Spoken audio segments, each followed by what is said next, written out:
Graça e paz, alunos e alunas, eu sou o pastor Wagner Dias, professor da Academia Apostólica Via Amor.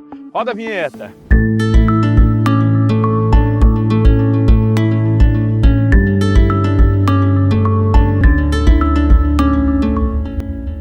Na aula de hoje iremos estudar os livros de Esdras e Neemias, uma vez que esses dois livros, na estrutura literária hebraica, formam-se um único bloco.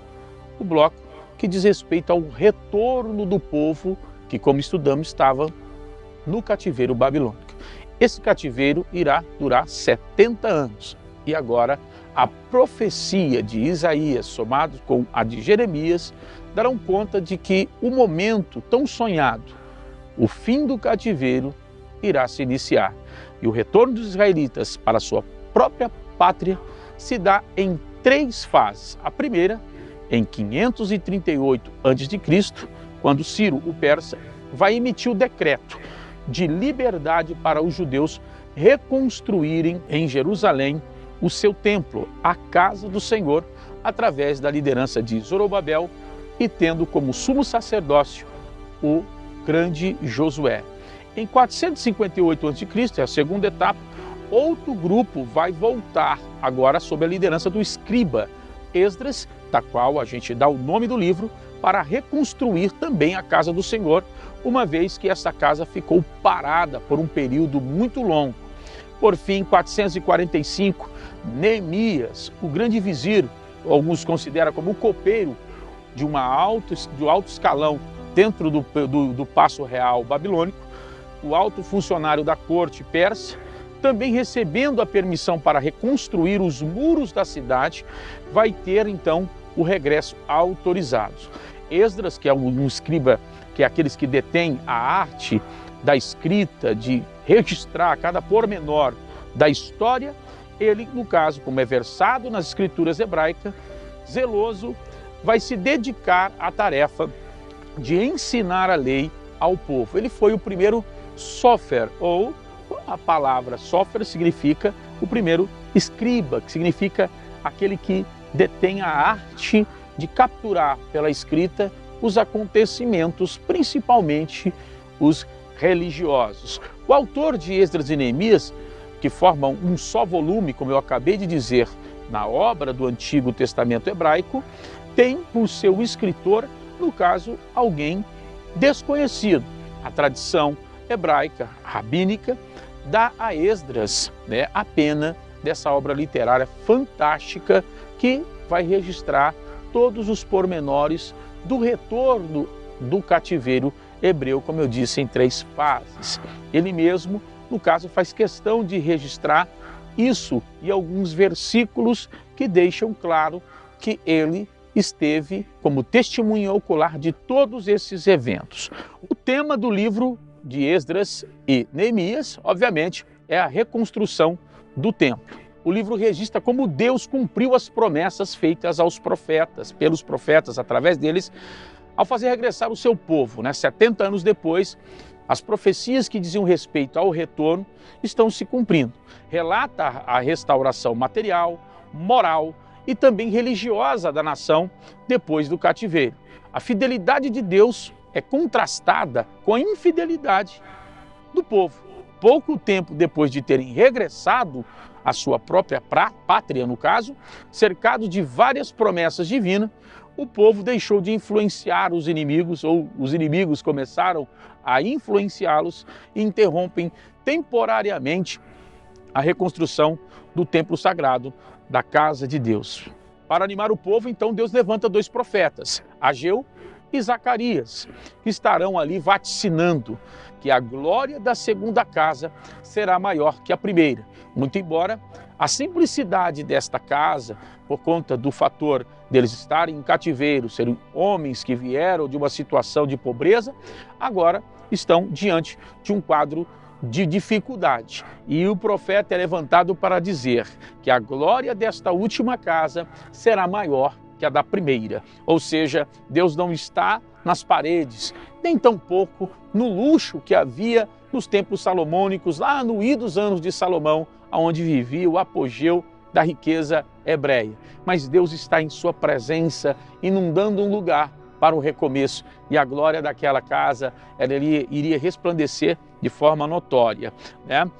E no caso, essa obra ficou embargada durante um período muito grande, só sendo tomada novamente a reconstrução em 458. A esfera de ação do livro registra dois períodos distintos. Do capítulo 1 ao capítulo 6 transcorre cerca de 23 anos, como você pode conferir aí na sua apostila. Iniciando pelo decreto de Ciro, isso em 538, permitindo o retorno do povo, né, do primeiro grupo de exilados a Jerusalém, aí sob a liderança de Zorobabel, o governador daquela região, para a reedificação do templo.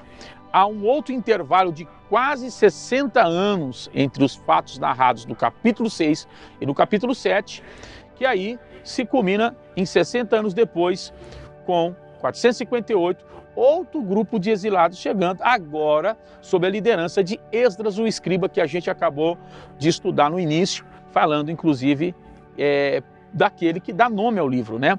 E que retoma a reconstrução em Jerusalém. Entre linhas gerais, a gente precisa entender que os livros relatam a história do pós-exílico desde aproximadamente 538 a 433, um período de quase 100 anos. Olha como foi difícil, considerando 70 anos em que eles ficam, em linhas gerais, no cativeiro, a gente tem os 70 como múltiplo de 7, como o castigo de Deus é para a paz, como profetizou o Isaías, no capítulo 53, diz: o castigo que nos traz a paz estava sobre ele. Ou seja, o castigo nesse momento era para que futuramente Israel tivesse paz. Muito embora essa paz deveria ser defendida com todas as forças. As pessoas-chaves deste livro é Ciro, Zorobabel, Ageu, Zacarias, Dário, Artaxerxes e o grande Esdras. O esboço de Esdras é o seguinte: o retorno sob a liderança de Zorobabel,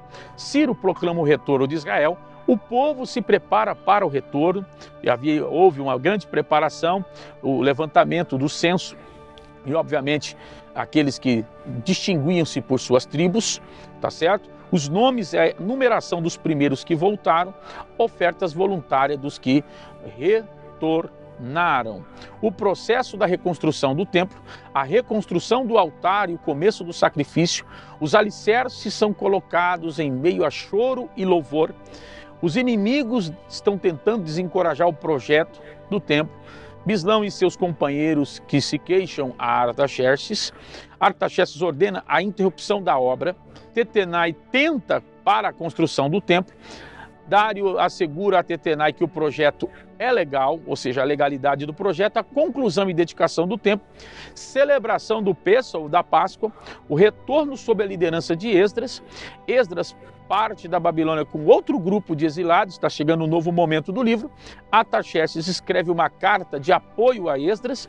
Os nomes e a numeração do segundo grupo que retomou, sempre vai haver essas narrativas no livro com o intento de demonstrar a filiação, a descendência, a genética tribal, né, de cada um que ali está envolvido no retorno. O retorno dos exilados para Jerusalém, a reforma de Esdras, que é muito importante, porque ele está colocando o povo novamente em contato, em conexão com a lei, e isso na língua clássica ou na língua sagrada, o Lashon HaKodesh, a língua sagrada, tanto que eles ficam emocionados, que é o hebraico. Isso vai ficar registrado no capítulo 8, né? Capítulo 8, capítulo 9, essa reforma é interessante. Esdras confessa as transgressões de Israel e os líderes de Israel concordam com a reforma, tá ok? Vamos falar quem é Jesus Cristo, obviamente revelado no livro de Esdras, né? O pessoal deve estar se perguntando, mas ele não falou. Então eu vou falar agora. Jesus Cristo em Esdras é o nosso auxílio, Senhor dos céus e da terra. Vamos agora examinar, que faz parte do mesmo bloco, do mesmo período, o livro de Neemias. Vai lá na sua apostila, por favor, pegue agora que eu vou passar para você o esboço de Neemias. Jesus Cristo em Neemias, já vou dar logo de cara para você, é o nosso ajudador, tá certo? Neemias, ele do exílio à reconstrução das muralhas de Jerusalém, a autorização de Xerxes para reconstruir as muralhas, porque é uma outra etapa. Primeiro, o templo, né, com Zorobabel, que é uma reconstrução religiosa, o ponto central, né, é a fé e o entendimento hebreu é de que primeiro o templo, depois as demais coisas, entendeu? Para que por fim, dentro daquela região de curso comercial, em que havia muitos saqueadores, muitos beduínos, muitos nômades, a região, no caso, está considerada empobrecida, a obra parada de reconstrução de toda a cidade por conta das dificuldades econômicas e esse fator aí de estar no centro de uma grande via comercial e não ter condições para se defender do saque. Chega a informação a Neemias, que está no palácio em Suzã, de que tudo que ele trazia na memória de seus pais, a sua cidade, estava despedaçado e uma informação é que vai mexer e vai dar o start para a grande revolução que começa primeiro em Neemias, é de que os templos estão assolados, os sepulcros dos pais também estão totalmente abandonados. Nisso, ele vai se posicionar em oração e jejum e vai retornar para a reconstrução das muralhas naquele grande empreendimento que ele faz. Neemias, no caso o esboço dele é do exílio à reconstrução das muralhas em Jerusalém, a autorização de Artaxerxes para reconstruir as muralhas, planejando o trabalho, motivando e organizando os trabalhos, oposição e defesa, o rechaço contra a exortação e a usura pelo exemplo piedoso de Neemias, né? As muralhas são completadas apesar das intrigas maldosas que haverá entre Sanbalat e Tobias. Nós estudaremos isso com mais perícia futuramente, né? O restabelecimento dos cidadãos de Jerusalém.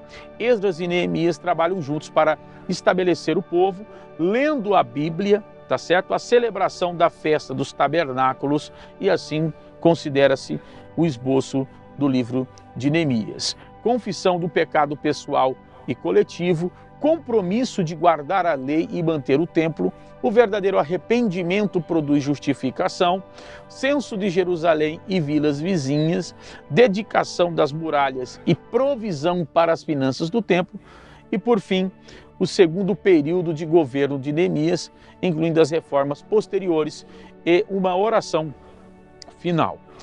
Este talvez é um dos blocos mais dramáticos da história, que é a reconstrução e a retomada da ordem do Estado judaico, ainda e sob a batuta dos povos governantes dos grandes impérios e potências do mundo antigo. O fato é que a fidelidade de Deus, uma vez mais, se mostra clara, em contraste, como ora acabei de dizer, com a infidelidade do povo. Deus permanece fiel, ainda que sejamos infiéis. Fique com Deus, Deus abençoe. Quarta-feira, às 8 horas, eu te espero aqui para a próxima aula. Que Deus abençoe.